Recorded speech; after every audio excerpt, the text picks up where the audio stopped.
اللہم صلی علی محمد و آل محمد وعجل فرجہم یا علی۔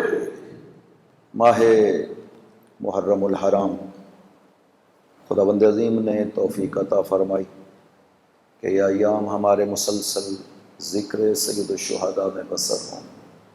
ان مجالس کی یہ برکات ہیں کہ ان مجالس کے ذریعے سے خداوند عظیم کی کتاب کریم قرآن کریم کو بیان کیا جاتا ہے، سیرت ائمہ طاہرین کو بیان کیا جاتا ہے، دین کو بیان کیا جاتا ہے۔ یہ برکات جو ان مجالس میں پائی جاتی ہیں دنیا میں کہیں اور بھی اس کی مثال نہیں ملتی ہے۔ یہ ان مجالس کی برکات ہیں کہ مسلسل ذکر خدا، قرآن، دین، ائمہ طاہرین، یہ سب ذکر ان مجالس کی برکت سے کہنے کو ملتا ہے اور سننے کو ملتا ہے، ورنہ انسان کی زندگی میں کبھی کوئی ایسا موقع نہیں آتا کہ انسان اس طرح سے اتنے مسلسل ایام مسلسل مصروف رہے اس ذکر مقدس میں۔ تو یہ خوش قسمتی ہے، یہ احسان ہے سید الشہداء کا، امام حسین علیہ السلام کا، روحی لہ الفدا، انسانیت کے اوپر تا قیامت اور اسلام کے اوپر تا قیامت، کہ اسلام کو جو حیات بخشی ہے ان مجالس کے ذریعے سے، وہ ایک الگ فائدہ ہے خون سید الشہداء کا، کہ ایک ایسا سلسلہ قائم ہوا شہادت حسین کے بعد کہ جو دن بدن بڑھتا ہی چلا جا رہا ہے۔ اگرچہ دشمن نے بہت کوشش کی اس ذکر کو ختم کرنے کی، مٹانے کی، لیکن خدا کا یہ معجزہ ہے۔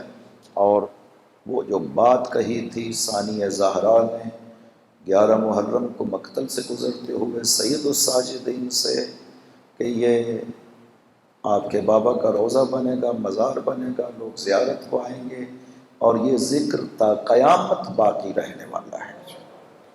وہ مٹ جائیں گے جنہوں نے کوشش کی ہے حسین کو قتل کر کے اس آواز کو ختم کرنے کی، نام کو ختم کرنے کی، وہ مٹ جائیں گے، لیکن نام حسین ہمیشہ باقی رہے گا۔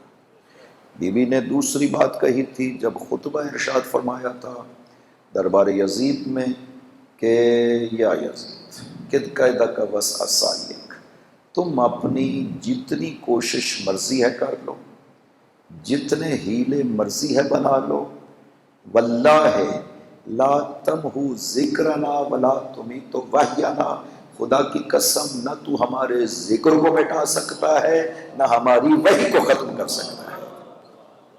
تو یہ تو ثانی زہرا کی زبان تھی، اور وہ معجز نما ولی خدا کہ جس نے یہ الفاظ کہے تھے۔ صلوات پڑھیے محمد و آل محمد، اللہم صلی علی محمد و آل محمد وعجل فرجہم۔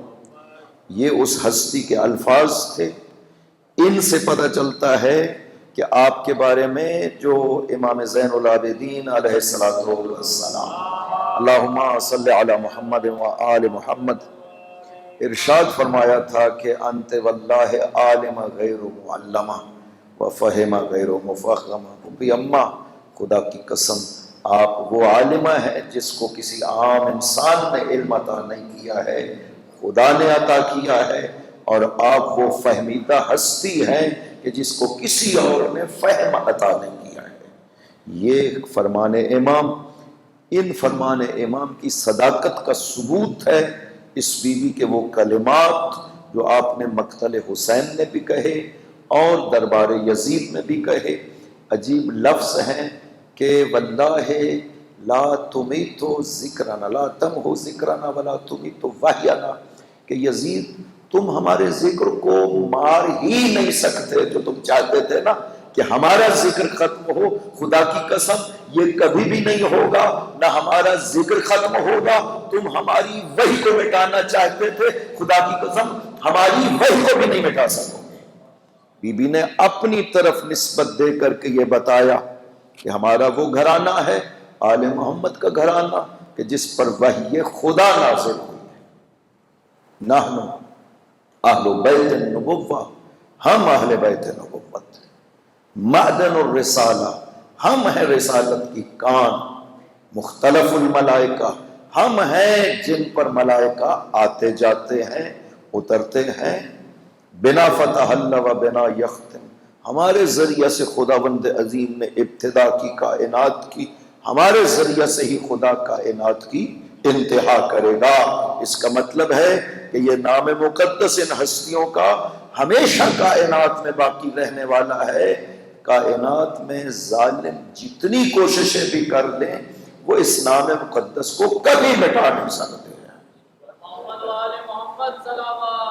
اللہم صلی علی محمد و آل محمد وعجل فرجہم۔ تو یہ اس ذکر مقدس کے فائدے ہیں کہ باقی رہا اسلام بھی، دین بھی، قرآن بھی، اور ان کے ذکر کے صدقے میں ان مجالس میں کثرت سے قرآن کریم اور دین بیان ہوتے ہیں۔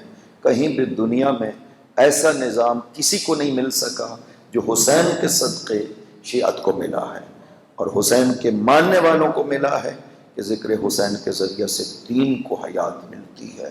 قرآن کریم لوگ، ورنہ اس کتاب الہی اجنبی تھی اس معاشروں میں، لوگ اس کتاب الہی کو یحرفون الکلم عن مواضعہ، قرآن کریم اس طرح سے جیسے خدا نے بیان کیا ہے ممکن ہی نہیں تھا کسی کے لیے بیان کرنا۔ کیوں؟ اس لیے کہ قرآن کو وہی بیان کر سکتا ہے جس کو قرآن کریم بیان کرنے کے لیے خدا نے منتخب فرمایا ہے۔ کچھ ہستیاں ایسی ہیں جن کو خدا نے خود منتخب فرمایا ہے کہ یہ ہمارے قرآن کو بیان کریں گے، کیونکہ قرآن کو بیان کرنے کے لیے بھی خاص علم ہے جو خدا نے خود عطا کیا ہے۔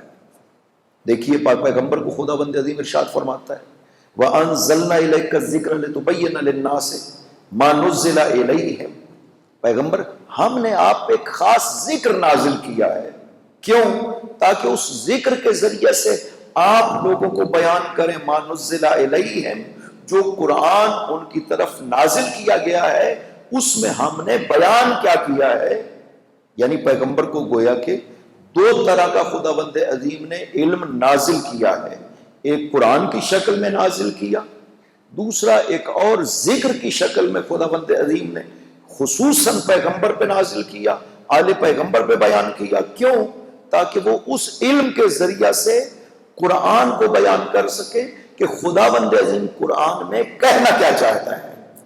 تو جب قرآن یہ کہہ رہا ہے کہ ہم نے ذکر آپ کے اوپر نازل کیا ہے کہ اس ذکر کے ذریعے سے آپ قرآن بیان کریں، تو پھر وہی بیان کر سکتا ہے جس کو وہ ذکر خدا نے عطا کیا ہو، وہ مراد خدا کو بیان کر سکتا ہے۔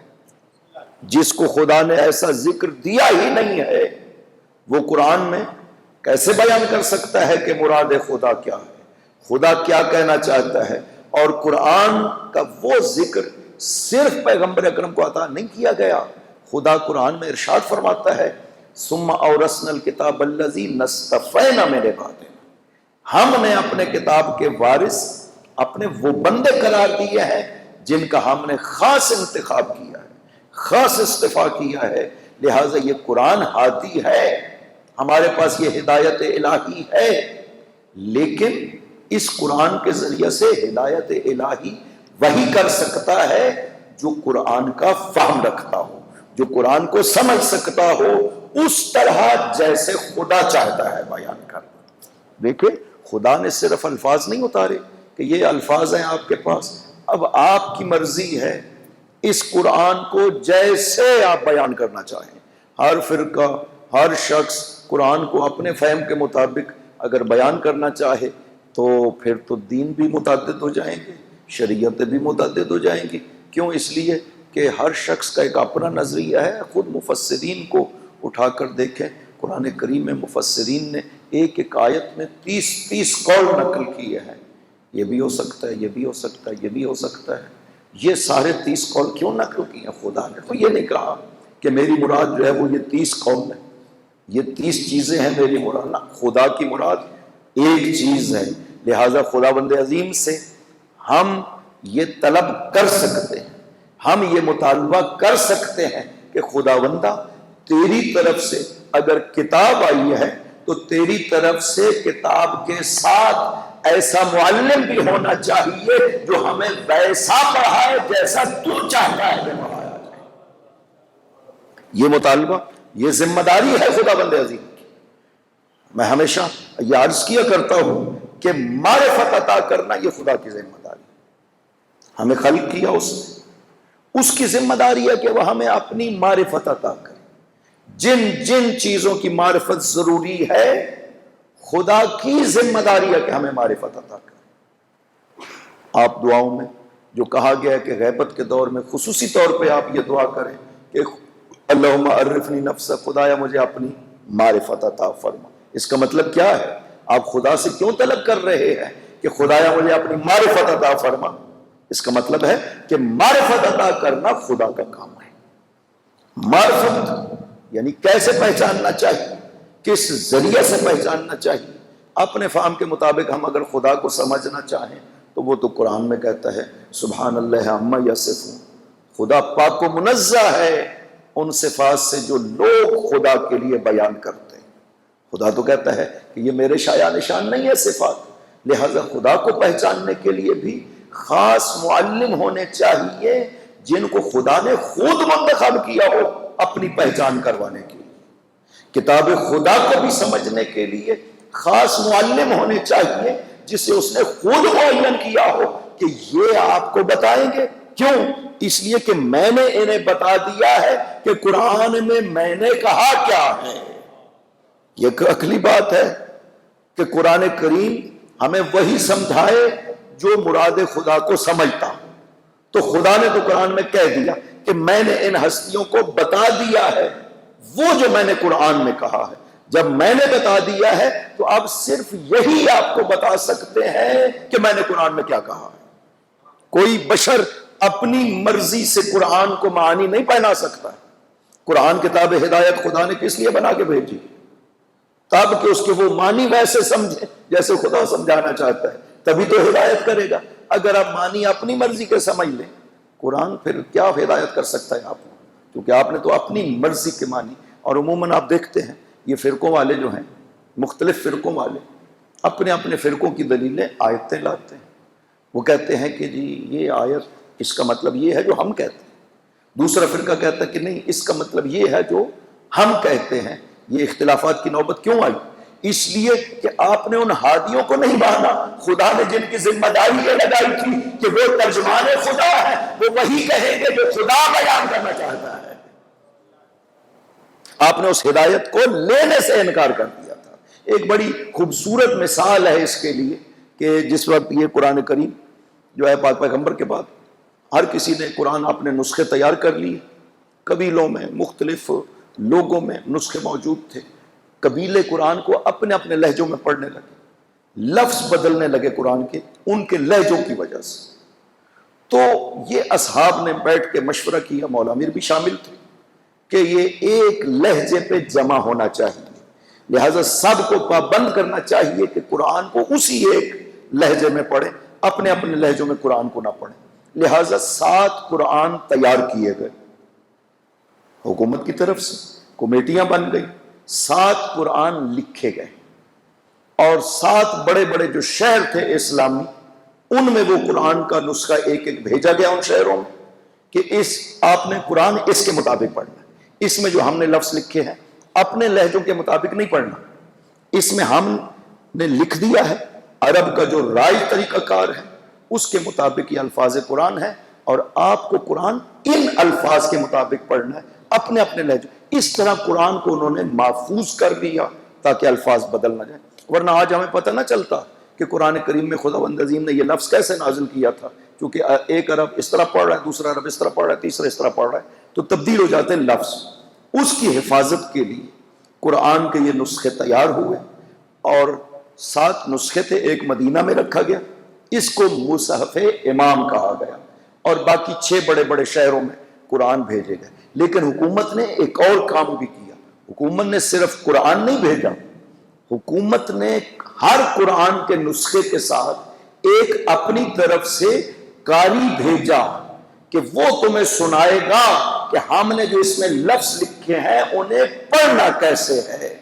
اب یہاں آپ متوجہ ہو گئے کہ خدا کے بندو آپ لفظ قرآن لکھتے ہو اور چاہتے ہو کہ لوگ ویسا پڑھیں جیسا آپ نے لکھا ہے، تو آپ اس کے ساتھ ایک معلم بھیجتے ہیں جو لوگوں کو ویسا پڑھائے جیسا آپ پڑھانا چاہتے ہیں۔ تو خداوند عزیز جس نے یہ کتاب نازل کی ہے وہ آپ کو ویسا سمجھانا چاہتا ہے جیسا خدا چاہتا ہے۔ وہ معلم کیسے نہیں بھیجے گا قرآن کے ساتھ؟ قرآن کے ساتھ اسے معلم بھیجنا چاہیے۔ جب آپ محسوس کرتے ہیں کہ لوگ ویسا نہیں پڑھیں گے، بے شک ہم نے یہ قرآن بھیج دیا ہے، لفظ لکھے ہوئے ہیں لیکن وہ ویسا نہیں پڑھیں گے، ہم اپنی طرف سے ایک قاری ہمراہ معلم بھیجتے ہیں جو لوگوں کو ویسا پڑھائے جیسا ہم نے لکھا ہے۔ تو خدا بند عظیم کیسے قرآن نازل کرے اور اس کے ساتھ معلم نہ بھیجے؟ تم اپنی مرضی کے مطابق جیسا سمجھنا چاہو سمجھو، خدا کیسے چھوڑ سکتا ہے؟ خدا اس کے ساتھ یقیناً ایسے معلم بھیجے گا، ان معلمین کو وہ علم عطا کرے گا جو علم اس قرآن کو سمجھنے کے لیے خدا نے انہیں عطا کیا ہوگا۔ لہٰذا خدا نے یہ کام کیا ہے، قرآن نے صاف کہا ہے، پیغمبر کو فرمایا ہے وَأَنزَلْنَا إِلَيْكَ الذِّكْرَ، ہم نے آپ کو ایک خاص ذکر اور علم عطا کیا ہے۔ کیوں؟ لِتُبَيِّنَ لِلنَّاسِ مَا نُزِّلَ إِلَيْهِمْ، تاکہ رسول آپ اس علم کے ذریعے سے لوگوں پہ قرآن بیان کر سکیں کہ ہماری قرآن میں مراد کیا ہے، یہ آپ بیان کریں گے۔ لوگ اپنے طور پہ سمجھنا چاہیں گے تو نہیں سمجھ سکیں گے، لہٰذا کچھ رسمی ہستیاں ایسی ہونی چاہیے جن کی زبان خدا کی زبان ہو، جن کا بولنا خدا کا بولنا ہو، جن کی بات خدا کی بات ہو، ترجمان خدا ہونے چاہیے۔ اپنی طرف سے کوئی ترجمان نہیں بن سکتا، رسمی ترجمان وہی ہوتا ہے جسے خدا معین کرتا ہے اپنے ترجمان کے طور پر۔ خدا معین کرے، اور اس نے اس واسطے کہا ہے ثم اورثنا الکتاب الذی نصطفینا من عبادنا، ہم نے اپنی کتاب وراثت میں دی ہے، وارث بنا دیے ہیں قرآن کے اپنے وہ بندے جن کا ہم نے استفا کیا ہے۔ خدا تو صاف کہہ رہا ہے قرآن کی زبان ہے، اور پھر انہوں نے دعویٰ بھی کیا ہے، انہوں نے کہا بھی ہے کہ دیکھو قرآن سمجھنا چاہتے ہو ویسے جیسے خدا سمجھانا چاہتا ہے تو وہ ہم سے پوچھو، ہم تمہیں بیان کریں گے۔ سوائے آل محمد کے کسی نے ایسا دعویٰ نہیں کیا، صرف آل محمد ہیں جنہوں نے یہ دعویٰ کیا کہ قرآن سمجھنا چاہتے ہو تو ہم سے پوچھو۔ مولا امیر نے یہ ارشاد فرمایا کہ مجھ سے قرآن کے بارے میں پوچھو۔ ما من آیت نزلت الا وانا اعلم بها، کوئی آیت قرآن نازل نہیں ہوئی مگر میں علی اسے سب سے زیادہ جانتا ہوں۔ نعرہ حیدری، یا علی یا علی، اللہم صلی علی محمد و آل محمد وعجل۔ یہ دعویٰ کسی نے آل محمد کے علاوہ نہیں کیا کہ کوئی کہہ دے کہ آؤ بھائی ہم سے قرآن سمجھو۔ ہم بھی تو پیغمبر کی خدمت میں تھے، ہم بھی تو وہاں پہ بیٹھ کر کے قرآن سنا کرتے تھے، ہم بھی شاگرد ہیں، پیغمبر سے پڑھا ہے ہم نے، آؤ ہم سے پوچھو۔ کسی نے یہ دعویٰ نہیں کیا، بلکہ سوال کیا گیا۔ بڑی خوبصورت بات کی ہے منصور ابن حازم نے، واقعہ ہے، یہ صحابی ہے، بہت صحابی، خاص صحابی ہے امام جعفر صادق علیہ السلام۔ اللہم صلی علی محمد و آل محمد وعجل فرجہ۔ اس سے ایک مرتبہ آیا حضرت کی خدمت میں، تو اس نے حضرت کو رودات سنائی کہ یبن رسول اللہ، میں بیٹھا تھا اور علماء تھے دوسرے مذاہب کے، وہ بھی بیٹھے ہوئے تھے، گفتگو شروع ہو گئی قرآن کے حوالے سے، تو میں نے ان سے سوال کیا کہ قیم قرآن پیغمبر کے بعد کون ہے؟ قیم یعنی جو قرآنی تعلیمات کو سیدھا مستقیم رکھ سکے ویسا جیسا خدا چاہتا ہے، اسے کہتے ہیں قیم قرآن۔ تو قرآن تو قیم چاہیے جو اس کی تعلیمات کو، ورنہ قرآن خاموش کتاب ہے، اس کا کام نہیں آگے سے بولنا، جو اس سے مراد لینا چاہتا ہے قرآن تو نہیں روکے گا، اس کا ہاتھ نہیں پکڑے گا۔ یہ دیکھیں جو وہابی ہیں وہ کہتے ہیں کہ یہ جتنی بھی دعا کے حوالے سے الفاظ وارد ہوئے ہیں یہ عبادت ہے، لہٰذا آپ غیر خدا کو جب پکارتے ہیں تو یہ شرک ہو جاتا ہے، چونکہ غیر خدا کی عبادت کر رہے ہیں۔ تو اس طرح سے ہر کوئی اپنے معنی مراد لے سکتا ہے، قرآن کسی کو نہیں روکتا۔ لہٰذا قرآن کے لیے چاہیے ایک سرپرست ایسا جو قرآنی تعلیمات کو مستقیم رکھ سکے، سیدھا رکھ سکے، ان میں انحراف پیدا نہ کرنے دے کسی کو، ایسا قیم ہونا چاہیے۔ تو منصور کہتے ہیں کہ میں نے ان علماء سے سوال کیا کہ پیغمبر اکرم کے بعد قرآن کریم کا قیم کون ہے؟ وہ اصحاب کے نام لیے، کسی نے کہا عبداللہ بن مسعود، کسی نے کہا ابی بن کعب، کسی نے کہا زید بن ثابت۔ تو منصور کہتا ہے کہ میں نے ان سے سوال کیا کہ یہ بتاؤ کہ ان میں سے ہر شخص ایسا ہے کہ ان سے قرآن کی ہر آیت کے بارے میں پوچھا جائے تو یہ جواب دیں گے کہ ہم جانتے ہیں؟ انہوں نے کہا نہیں، ایسا نہیں ہے۔ مطلب کوئی آیتیں ایسی ہو سکتی ہیں جن کے بارے میں یہ کہہ سکتے ہیں کہ ہم نہیں جانتے۔ منصور کہتا ہے کہ میں نے ان سے کہا خدا کے بندو، ان کو کیوں مانتے ہو جو یہ کہہ سکتے ہیں کہ ہم آیت قرآن کو نہیں جانتے ہیں؟ اسے کیوں نہیں مانتے جو اعلان کر رہا ہے کہ کوئی آیت نازل نہیں ہوئی مگر یہ کہ میں علی سب سے زیادہ اسے جانتا ہوں؟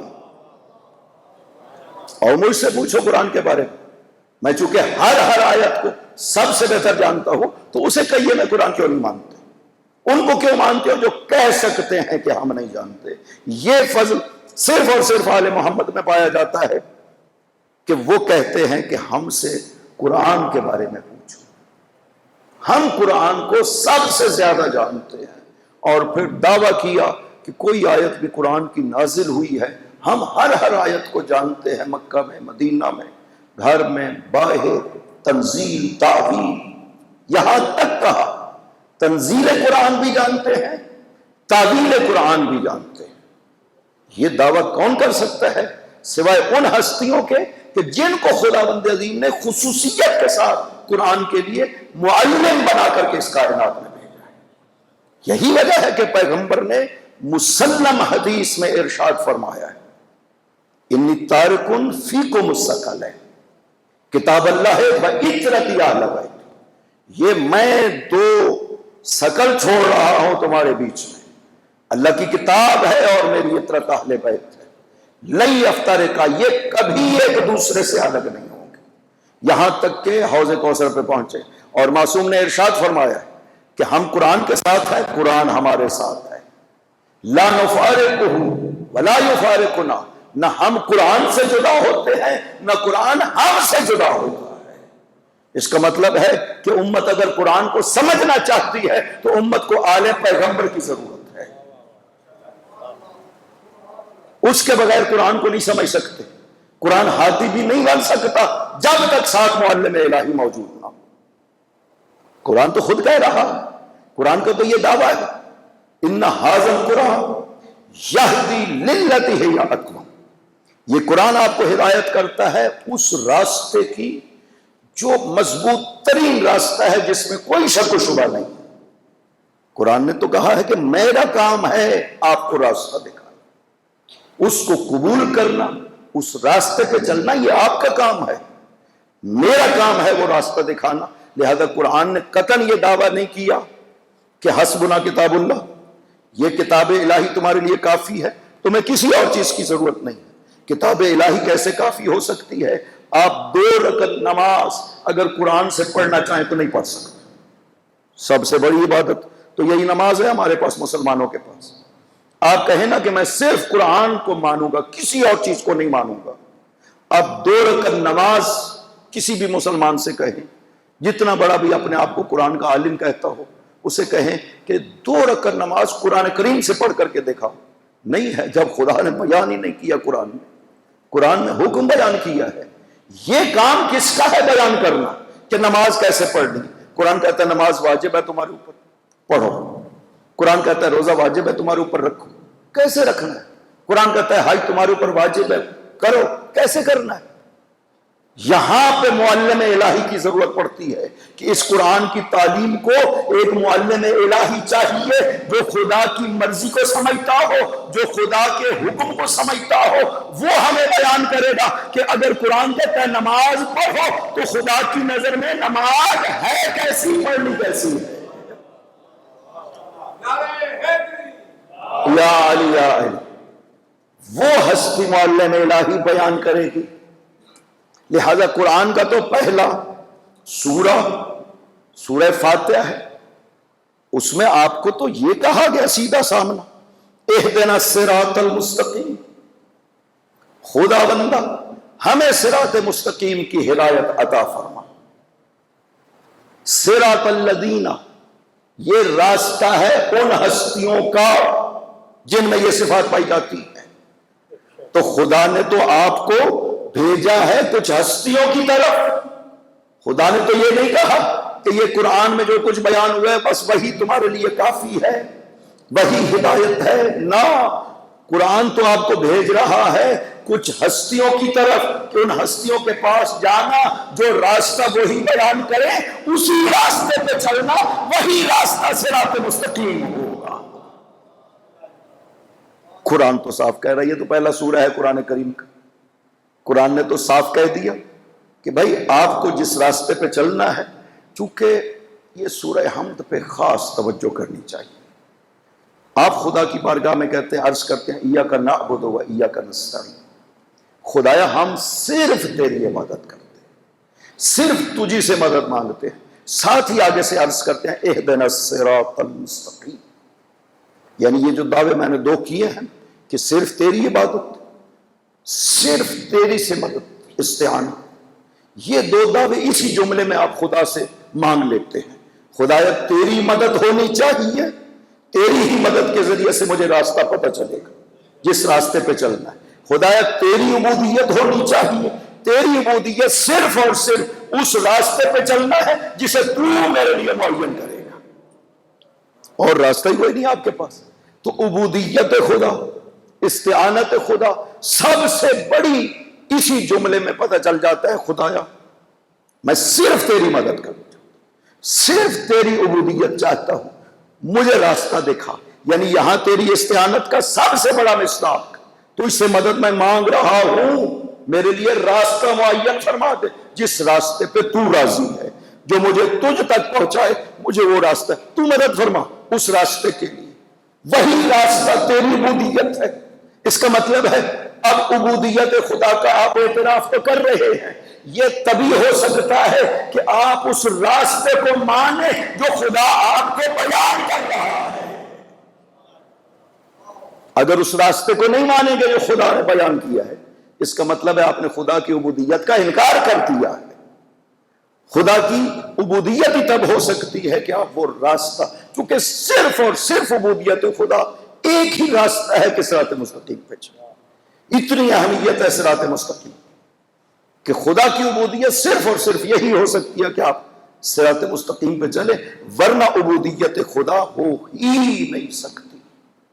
اس واسطے سورہ حمد میں خدا بند عظیم وہ سب سے بڑا مقصد جس تک پہنچانا چاہتا ہے وہ اہدنا الصراط المستقیم ہے، کہ جو بندہ، اور یہ میں خدا کو رہنمائی نہیں کر رہا ہوں کہ خدایا مجھے ایسا راستہ چاہیے، یہ میری طرف سے خدا کی رہنمائی نہیں ہے، خدا کی طرف سے رہنمائی ہے کہ جس راستے پہ میں راضی ہوں، جس راستے کے ذریعے سے میری عبودیت ہوتی ہے، اس راستے کی خصوصیتیں یہ ہیں جو میں سورہ حمد میں بیان کر رہا ہوں۔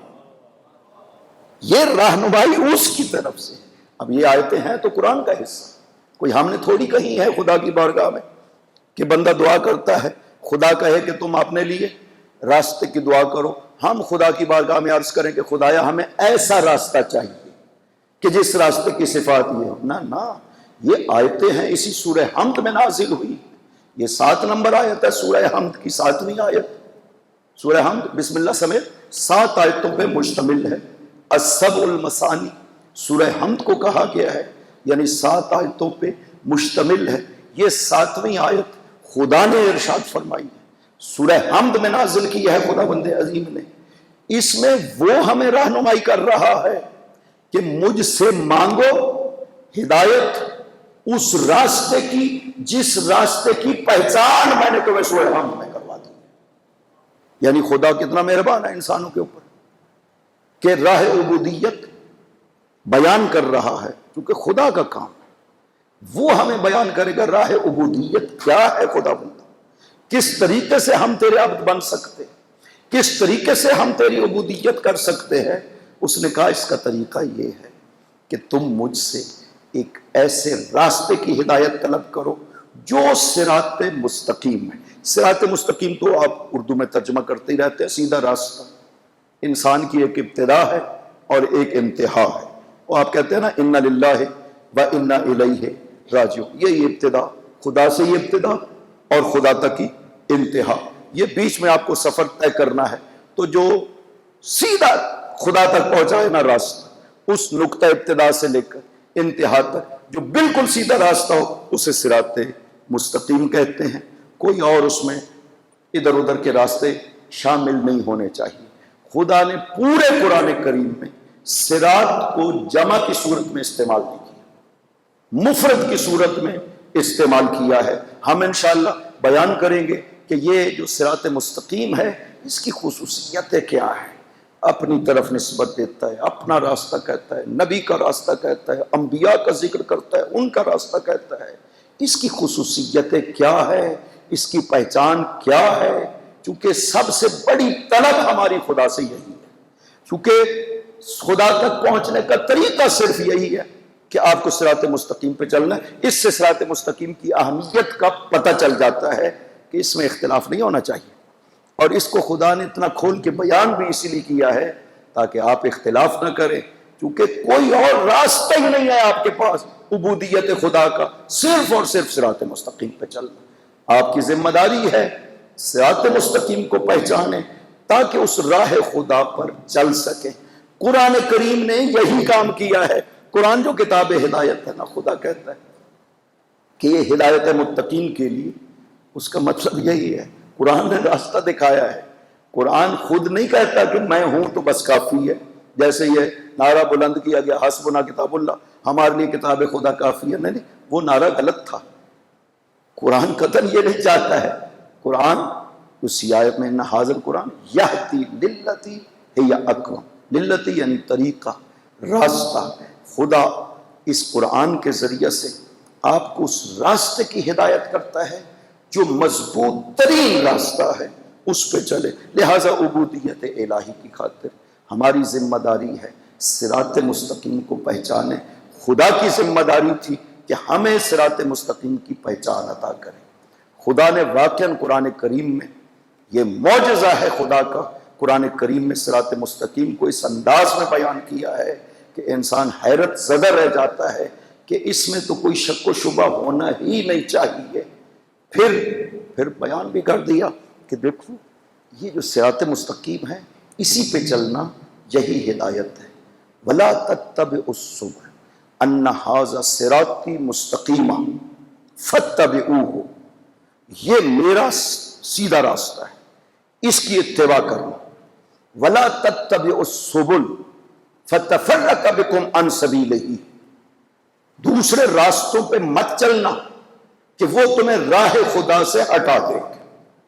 خدا قرآن میں صاف کہہ رہا ہے کہ یہ میرا صراط مستقیم ہے, صرف اسی پہ چلنا.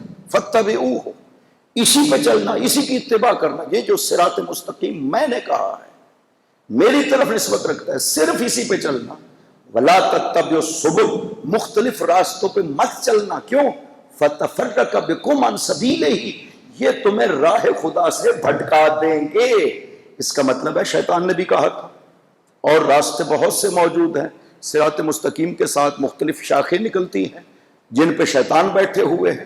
وہ لَأَقْعُدَنَّ لَهُمْ صِرَاطَكَ الْمُسْتَقِيمَ, اس نے دعویٰ کیا تھا خدا کے حضور میں کہ میں بالکل تیرے صراط مستقیم کے اوپر بیٹھ جاؤں گا اور میں انہیں گمراہ کروں گا, بھٹکاؤں گا صراط مستقیم سے.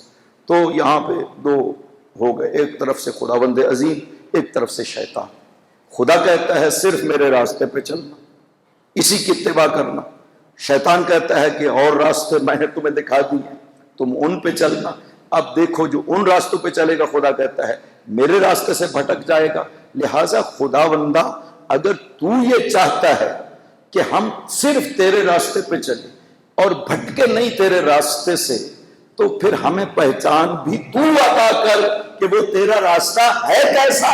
ایسی پہچان ہونی چاہیے جس میں ذرہ برابر سے باقی نہیں رہنا چاہیے. یہ ہمارا مطالبہ تو بنتا ہے خداوند عزیز سے, جب وہ کہہ رہا ہے کہ میرے راستوں کے مقابل میں شیطان آ جائیں گے, وہ مختلف راستوں پہ چلانے کی کوشش کریں گے, تو پھر صرف میرے راستے پہ چلنا. تو خدایا ایسی پہچان ہونی چاہیے, یہ کافی نہیں ہے کہ یہ اللہ کا راستہ ہے، یہ کوئی پہچان نہیں ہے راستے کی۔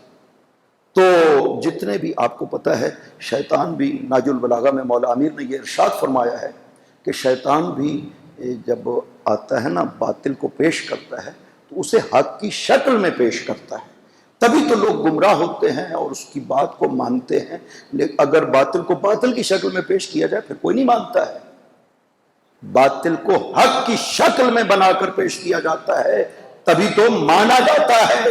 لہٰذا یہاں کتنا مشکل ہو جاتا ہے۔ یہ جو کہا گیا نا کہ صراط مستقیم جو ہے نا یہ تلوار سے باریک، تلوار کی دھار سے باریک اور تیز اور بال سے زیادہ باریک، اس کا مطلب یہی ہے کہ باقی جو باطل کے راستے ہیں وہ بھی حق کی شکل بنا کر پیش کیے جاتے ہیں۔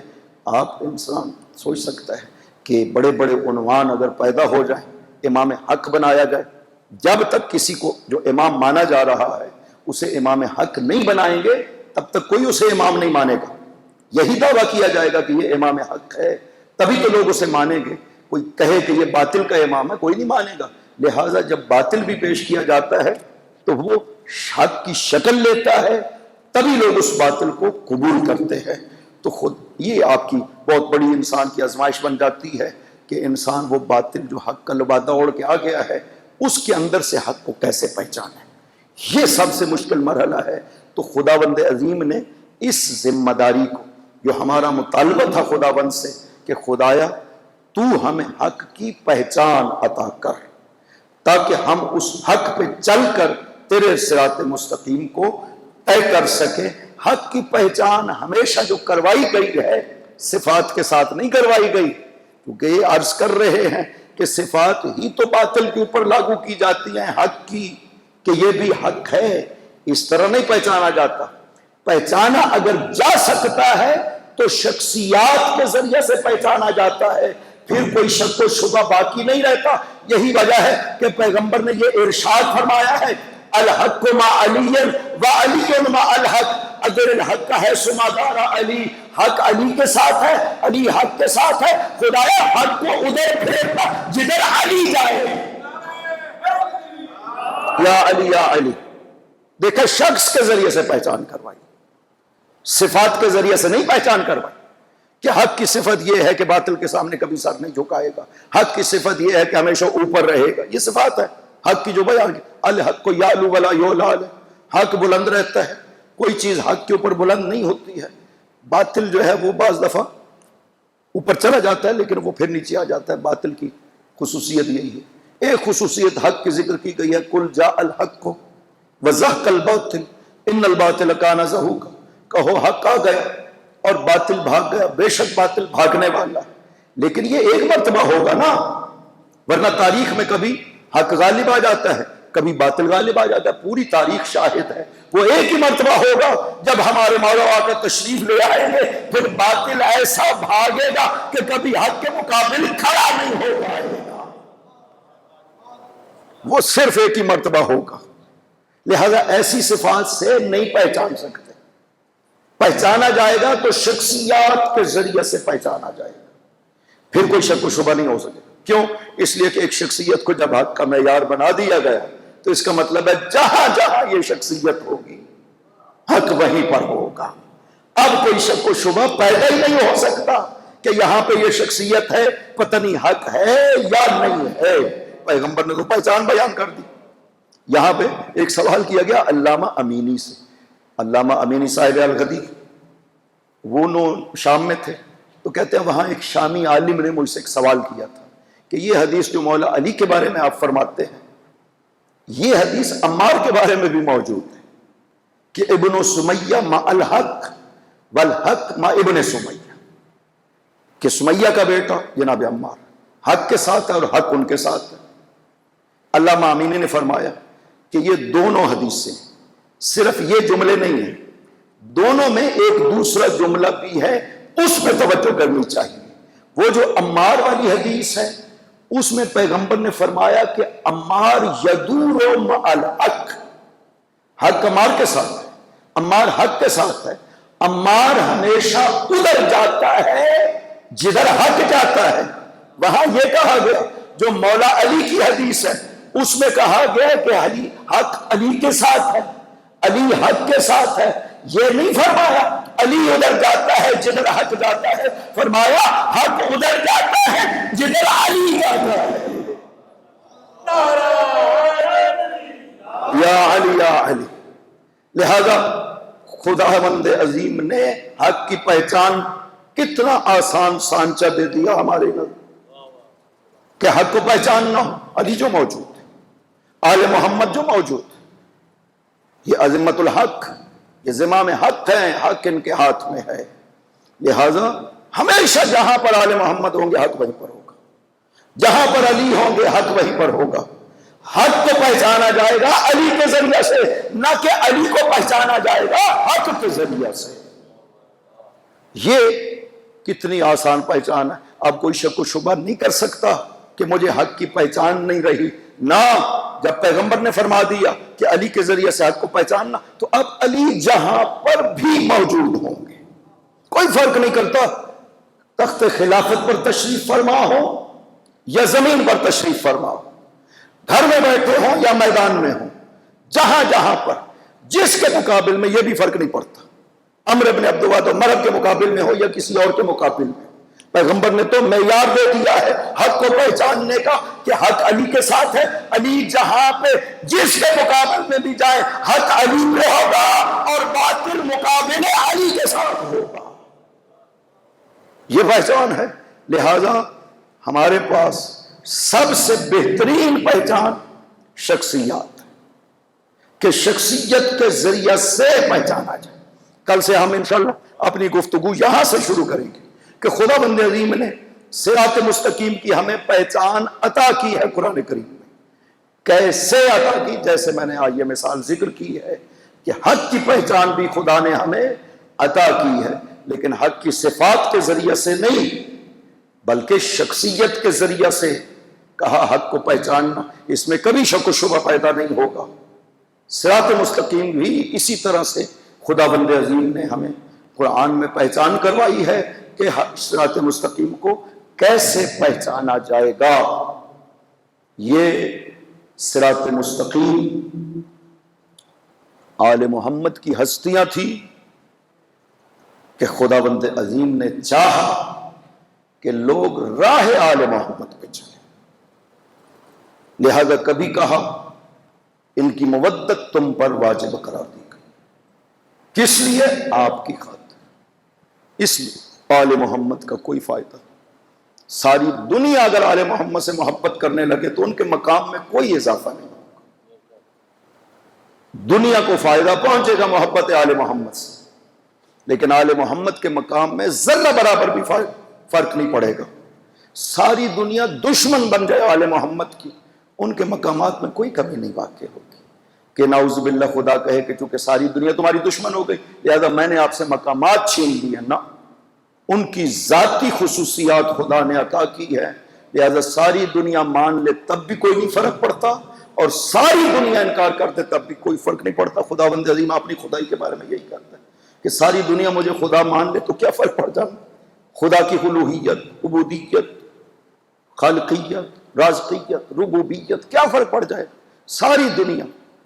لو شاء اللہ لہداکم اجمعین، اگر چاہے تو تم سب کو ہدایت کر دے، وہ چاہتا ہے تم اپنے اختیار سے ہدایت کرو، لہٰذا ان ہستیوں کو کوئی فرق نہیں پڑتا، ساری دنیا دشمنی کرنے لگ جائے، اور ہوا دنیا بہت قلیل لوگ تھے جو محبت آل محمد پہ قائم رہے۔ سید الساجدین نے جو خطبہ ارشاد فرمایا تھا مدینہ واپس آ کر، اس میں یہی جملے ارشاد فرمائے تھے کہ ہم وہ ہیں جن کی مودت کا حکم خدا نے قرآن میں دیا تھا، اس حکم کے باوجود تم نے اتنی زیادہ دشمنی کی ہے ہمارے ساتھ، اگر یہ حکم دیا جاتا نا کہ ہمارے ساتھ دشمنی کرو تب بھی اس سے زیادہ دشمنی نہیں کر سکتے تھے۔ خدا نے جن کی مودت کا حکم دیا، مسلمانوں نے کیا کیا ان کے ساتھ؟ بڑوں کو، بوڑھوں کو، بچوں کو، سب کو قتل کر دیا، جتنے معصومین تشریف لائے دنیا میں سب مقتول ہوئے، سب کو قتل کیا گیا۔ قتل کس نے کیا؟ مسلمانوں نے۔ کوئی ایک معصوم ایسا نہیں جس کو کسی کافر نے قتل کیا، سب کو مسلمانوں نے قتل کیا۔ آل محمد کے ساتھ اس طرح سے دشمنی کی گئی۔ ابن عباس کی روایت، ایک دن پاک پیغمبر نے نماز ظہرین پڑھائی اور اس کے بعد لوگوں کی طرف رخ کر کے تشریف فرما ہوئے موعظہ کرنا شروع کیا، واعظ و نصیحت کر رہے۔ اسی اثناء میں حسن و حسین داخل ہو، پیغمبر کے پاس آئے۔ پیغمبر نے شہزادہ حسن کو دائیں زانو پہ، شہزادہ حسین کو بائیں زانو پہ بٹھایا اور بوسے لینا شروع کیے۔ جب امام حسن کے بوسے لے رہے تھے تو آپ کے لبوں کے بوسے لیتے تھے، لیکن جب حسین کی طرف توجہ کی نا تو پیغمبر نے حسین کے گلے کے بوسے لینا شروع کی، لبوں کے بوسے نہ لیے۔ حسین گھر آئے، ماں سے عرض کیا، اماں میرے منہ سے خوشبو تو سونگ۔ ماں نے سونگ کر کے کہا، بیٹا مشک و عنبر سے زیادہ خوشبو ہے آتی۔ عرض کیا، پھر اماں کیا وجہ ہے؟ کہ بھیا حسن کے جب نانا بوسے لیتے تھے تو ان کے لبوں کے بوسے لیتے تھے، لیکن اماں جب میرا بوسہ لیا نا تو میرے گلے کے بوسے لیتے تھے۔ بیوی نے حسین کو ساتھ لیا، آئی بارگاہ پیغمبر میں سلام عرض کی، سوال کیا، بابا کیا وجہ ہے آپ جب حسین کے بوسے لیتے ہیں تو آپ نے حسین کے لبوں کو نہیں چوما، حسین کے گلے کو چومتے رہے؟ پیغمبر نے فرمایا کہ بیٹی آپ برداشت نہیں کر سکو گی۔ عرض کیا، آپ بیان کر دے بابا۔ رسول نے فرمایا کہ بیٹی میں حسن کے لبوں کے بوسے اس لیے لے رہا تھا کہ میرے حسن کو زہر ملے گی اور انہی ہونٹوں سے جگر حسن کٹ کٹ کے زمین پر گرے گا، میں اس لیے لبوں کے بوسے لے رہا تھا۔ اور بیٹی میں حسین کے گلے کے بوسے اس لیے لے رہا تھا کہ میرے حسین کے گلے کو 12 ضربوں سے خنجر سے کاٹا جائے گا۔ جب یہ ماں نے سنا، رو کر کے سوال کیا کہ بابا یہ کہاں پہ ہوگا، مدینہ یا مدینہ کے باہر؟ فرمایا نہیں بیٹی مدینہ سے باہر، کربلا میں ہو۔ سوال کیا، بابا آپ موجود ہو؟ فرمایا نہیں میں بھی موجود نہیں۔ بابا علی؟ فرمایا وہ بھی نہیں ہوں گے۔ اپنے بارے میں پوچھا، بابا میں؟ کہا بیٹی آپ بھی موجود نہیں ہوں۔ بھیا حسن؟ کہا بیٹی نہیں وہ بھی موجود نہیں ہوں۔ جب یہ سنا نا بی بی نے کہ ہم میں سے کوئی بھی موجود نہیں ہوگا تو رو کر ایک ہی سوال کیا تھا، میں یغسلہ و یکفنہ، بابا یہ تو بتائے میرے حسین کو غسل و کفن کون دے گا؟ پیغمبر نے فرمایا بیٹی تیرے حسین کو نہ غسل دیا جائے گا نہ کفن دیا جائے گا، 3 دن تک تیرے حسین کی لاش کربلا کی گرم ریت پر پڑی رہے گی۔ اجر و کمال اللہ معصومین میں سے یہ واحد ہستی جس کو نہ غسل دیا گیا نہ کفن دیا گیا۔ بیٹا بھی موجود تھا، بہن بھی موجود تھی، لیکن بیٹا زنجیروں میں جکڑا ہوا تھا، بہن کے ہاتھ رسیوں میں بندھے ہوئے تھے، بے بس تھی بہن جس کے سر پہ چادر بھی نہیں تھی۔ میں کہوں گا بی بی آپ میں سے کوئی بھی کربلا میں موجود نہیں تھا، لیکن اس مظلوم کی بہن کربلا میں موجود تھی، اس کی آنکھوں کے سامنے حسین کا گلا کٹتا رہا۔